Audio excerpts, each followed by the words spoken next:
If you've ever been taken advantage of by someone in a position of power over you, a therapist, a pastor, then you understand the struggle it is to forgive this kind of abuse. When it happened to me in 2014, I thought, this is something I will never forgive.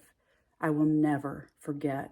In time, I felt weighed down by the bitterness, by the anger, by the injustice. I didn't want to carry it anymore. It was getting so heavy. And so I thought, okay, God, I feel like you're asking me to forgive, but here's the thing. I don't want to, and I don't know how.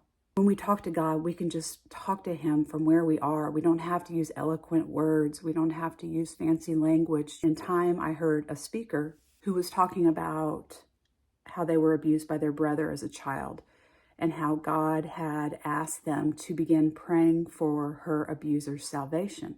When I left that talk, I thought, okay, God, I know you're talking to me.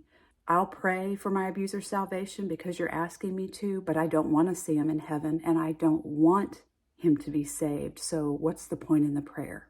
Time passed and I know the Holy Spirit was working in me because one day I found myself thinking, well, God doesn't make evil.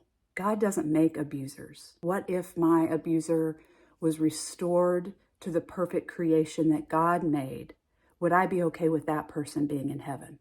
So more time passed, the Holy Spirit kept working in me, and eventually I decided I can't tell God that his perfect creation is not perfect and not worthy of heaven. So I was able to pray, God, restore my abuser to the person that you made, and if you see fit, allow that person to go to heaven. And I thought, I might even like this person that I've never met, this person that God has restored.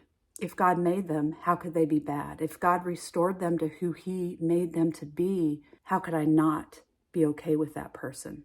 I could feel the anger lifting. I could feel the bitterness lifting. I could feel the freedom. I had done it. I had forgiven the person that I said I would never forgive. I was free of the baggage that I thought I would never be free from. I had forgiven my abuser. You don't have to do the forgiving. You just have to be open to it and allow the Holy Spirit to do the work in you. Thank goodness, because it's not something that I could have done on my own. I certainly couldn't do it of my flesh. The Holy Spirit had to forgive my abuser through me. God will do the same for you. Just ask him.